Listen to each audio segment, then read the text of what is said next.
From its beginnings, the sport of rodeo has been a rough and rugged contest between man and beast. And for generations, the men and women who compete in it have been taking their knocks. It's how it was, and it's how it is.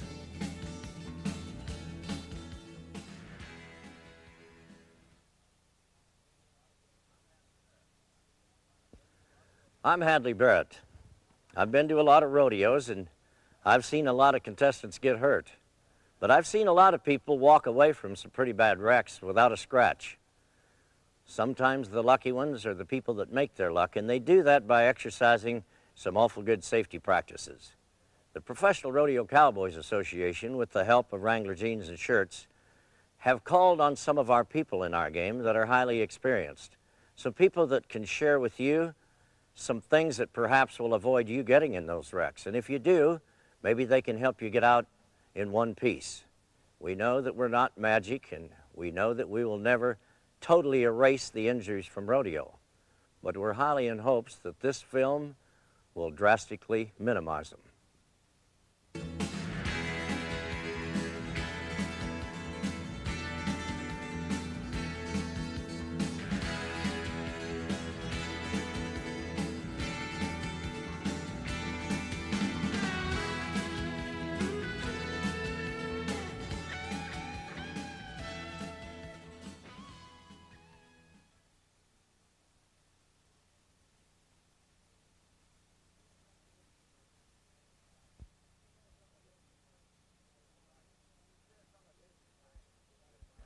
To share some of his experiences with you in the riding events, here is a guy that has qualified in all 3 riding events for the National Finals Rodeo, a man that you probably already know, and he already may be one of your heroes. But this man has been very, very generous with sharing his knowledge with a lot of our young people. Here's Lyle Sankey. Hi, I'm Lyle Sankey. Welcome to this rodeo safety video series. I'm going to talk today about some specific equipment that we've seen reduce the injuries in rodeo, and talk to you about some event-specific equipment that can enhance your opportunity as a competitive athlete and keep you healthy and hopefully add productivity to your coming rodeo seasons. First of all, we have the protective vest used in the rough stock events that we've seen gain wide acceptance from the professional ranks on down. What you want to look for with this particular item is a vest that gives you protection, flexibility, and also with minimum weight that allows you to do what you need to do in your event. The other item that's been used quite extensively has been the mouth guard, used to reduce concussions and protect your mouth area in other sports. It's been very, very effective in reducing concussions in professional rodeo as well. Last of all, a rather new item is the protective headgear. From what the pro trainers and the trainers in youth rodeo have told us involved with rodeo injury treatment, we've seen that about 80% of the injuries are head and facial related injuries as far as transport to hospital type injuries, and we believe that through the use of protective headgear, those numbers could be dramatically reduced. A couple other items that you see used in multiple events are items like the forearm protective wear. It's a hard plastic. Oftentimes guys use a soccer shin guard and simply tape it to the forearm to give them some dispensation of the pressure, the impact on the forearm bone and muscle area. And that's proved to extend your competitive efforts as well as minimize some of the injuries there. Bareback riders will also use a tail pad to reduce injuries to the tailbone and their spinal area. And sometimes even bull riders who've had an injury may choose to use that just to minimize the impact on an existing injury. A very important part of sports safety is sports medicine.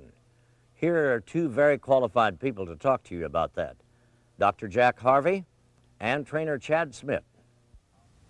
The rodeo sports medicine team is obviously important in treatment and rehabilitation of injuries. However, prevention of injuries is another important aspect of sports medicine. 3 parts of this that we would like to speak to you about are stretching, warm-up, and taping.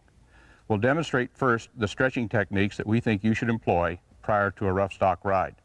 It's important to stretch the muscle groups that are involved in the ride and to stretch them properly. We'll start with the free arm, showing you how to stretch the muscles that are involved in the shoulder. The stretch should be held for 6 seconds. you should not stretch with ballistic, shaky motions, but use a firm stretch, pulling the muscles into tension and holding them. After you've stretched the shoulder a couple of times, we then move down to the torso, stretching the back and abdomen, and then work on some rotational motions. Stretching should be done 5 to 10 minutes prior to your ride to be sure that these muscles are properly stretched out before your rough stock ride. We then move to the legs that are important, and we'll show you how to stretch both your quadriceps and hamstrings first. By stretching these muscles, not only can you prevent injury, but you can increase the range of motion of your legs, which will help you perhaps score higher in your ride. Both stretches are again held for 6 seconds, and then from there we go to the hip, and in the bull riding event, most importantly, to the groin stretch.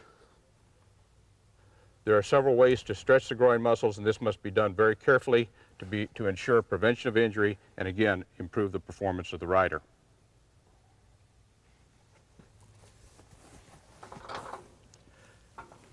After we have finished stretching the important muscles, then it's important to warm up through whatever routine that you would like to use. Prior to warm-up and stretching, it would be important for you to stop by the sports medicine trailer and get any taping that you feel necessary done. We would rather you stop by and bother us in terms of having us tape you properly than have you come by, borrow some tape, and put it on improperly. Like any protective piece of equipment, it works best when it's properly used. We're now going to demonstrate how to do some taping using one of the rodeo cowboys that we have here today. Okay, one of the first things that we want to remember when we are taping is that to have more consistency, what we want to do is each time that we come around, we want to tear the tape and then reapply again, each time overlapping by about 50%. What we're taping for here is an injured wrist or some preventative taping to the wrist area. It's again overlapping about 50% each time. What we're going to do is we're going to tape up and then we're going to come back down. And with the taping, it's important to remember that when we're taping this, we want to tape it into a functional riding position. So what we're going to ask the rodeo athlete to do is put it into a position where they feel comfortable with it. And then what we will do is we'll finish the tape off. With the 3 rough stock events, one of the most common injuries that we see is an injury to the forearm, a sharp type of pain that tends to radiate down the forearm. What we're going to do now is tape the forearm, 1, to prevent that injury, and 2, to give it support once it is inflamed. What we're going to do is start down at the bottom.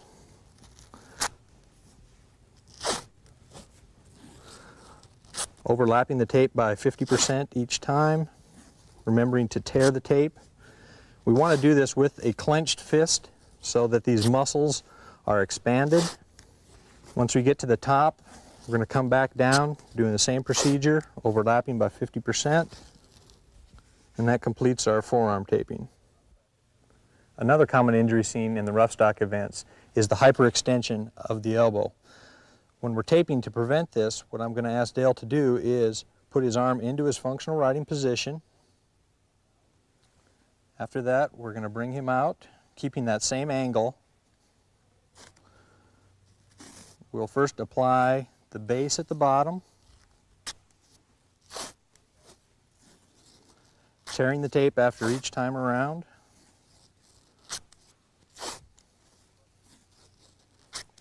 Now we'll move up to the top. Go ahead and squeeze the bicep to keep the muscle expanded.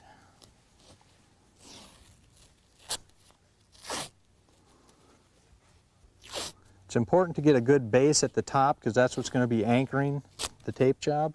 Okay, same angle that you want to ride at.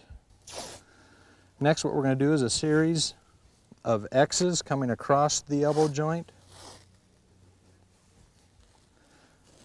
Here it's important that Dale keeps his elbow in the same position so that each one of these X's is at the same angle. What we usually recommend is 3 X's in both directions. And then the final step, just repeat what we did at the start by closing the bottom, and then again closing the top. This tape job here should effectively keep Dale from hyperextending during his ride. If you receive an injury, it's important that you initiate proper first aid as soon as possible.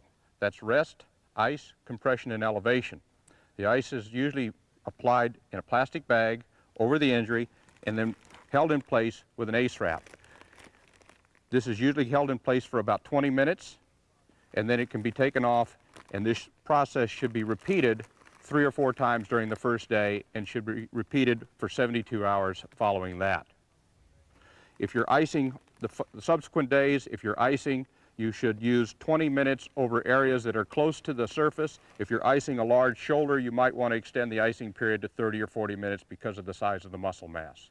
This first aid will help the injury heal a lot faster and get you back to competition a lot sooner.